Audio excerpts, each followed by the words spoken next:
King Saha ennaku zino ayina bw'oba ogoberedde ennaku zino ku mutimbagano naddala ogwa TikTok ayina saala esinga okutambula ennaku zino kiraga nti omukulu ono ayina obulumi oba oli awo munda kati yatandise okuba nga abufulumya ng'asabira abalabe be abaali bamukoze ebibi mu mbeera eyo. Bw'oba ojjukidde bulungi King Saha yategeezaako nti waliwo abaamuwa obutwa wabula asobola okuba ate ng'asimattuka. Agamba nti bangi nnyo babadde babikola munda, abamu bagenda ku mitimbago ne bamuvuma, ne bagula abantu ne bamuvuma, abamu bayimbi banne bennyini bamuvuma era abamu mubamanyi bulungi. Era saala eno egendera ddala omukulu King Saha abadde buli wagenda ku kivulu gy'asookerako ng'asabira abalabe be era etambula nnyo oba ogigoberedde. Nze nina omusajja ntawaanya, omusajja nvumidde ebbanga, bwe lwagenda ku interview n'avuma nannangira obuyaga Mukama. Nze sookeranga ku mbizzi ye, mulaba Mukama nnyamba, tukolere ku balabe baffe. Mukama nsobola okusaba ne wiiki ebbiri ne ziggwako kubanga ebizibu bye nnina by'abalabe bange. Obadde otuyambye otugondezza edduniya naye abalabe baffe n'akatono k'otuwadde kabayisa bubi. Mukama abalabe batukizeeko.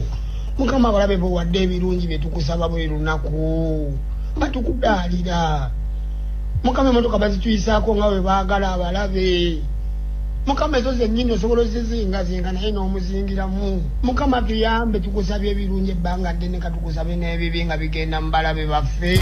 Ye King Saha kitegeeza alina obulumi ku mutima oba oliawo egyali mikwano gye yabadde ku mutimbagano ng'anyumyamu ne banne.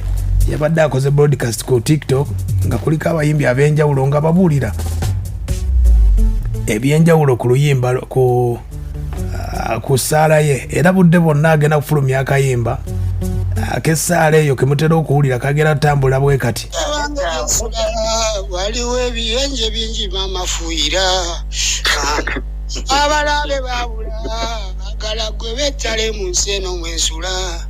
Mukama abalabe nyabula bayolo batwalira kati enongo gyensula nnyumirwa nnyo okuggyako Mukama baba nsumbuwa.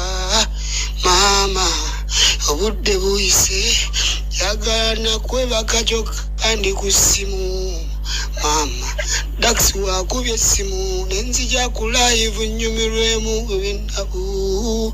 Aya basi we lugenda okuba nga lutambula akyaluteekateeka kuba ayagala luteekamu buli kintu kyonna kye baali bamukoze ng'asaba essaala ng'ekwata ku buli muntu.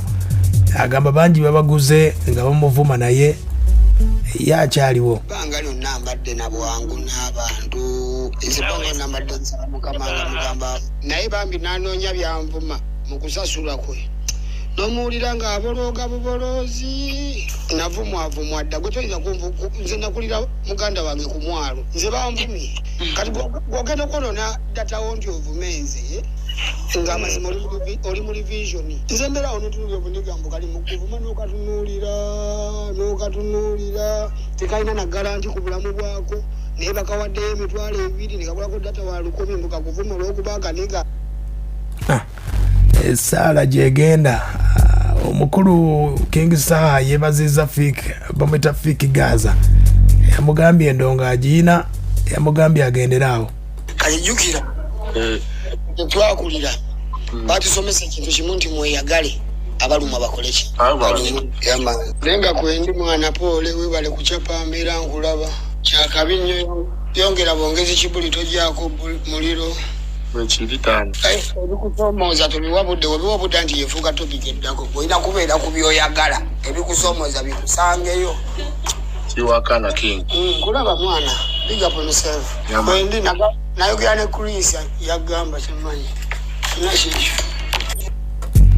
Ye King Saha we yabadde nga abuulira ku bayimbi ku nsonga z'oluyimba olwaleeta olw'essaala yayogeddeko. King Saha agamba nti buli kadde enjaga yagivaako era mwabagamba nti King Saha enjaga agirywa yagivaako bw'osanga ng'amaaso gamyuse obuzibu luguudo lw'ennakawuka gy'abeera.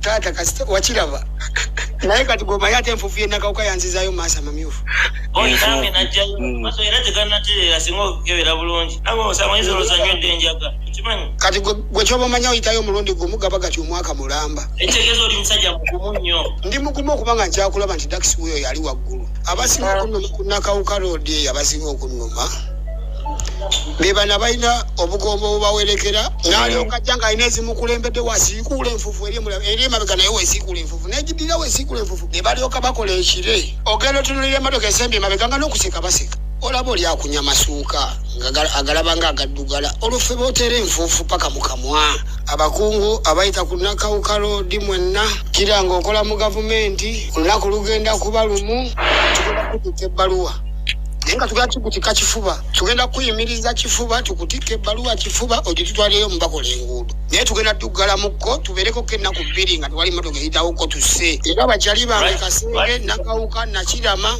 Nsaggu paka Kasanje twetaaga olukiiko mu mangu ddala olukiiko lukwata ku luguudo lw'Enakawuka luganya okukolebwa nze waliwo omukungu eyaŋŋambye nti mu oluguudo lwamwe si baddukola kati era mwe babadde bakagumyako nti banaatera babalimba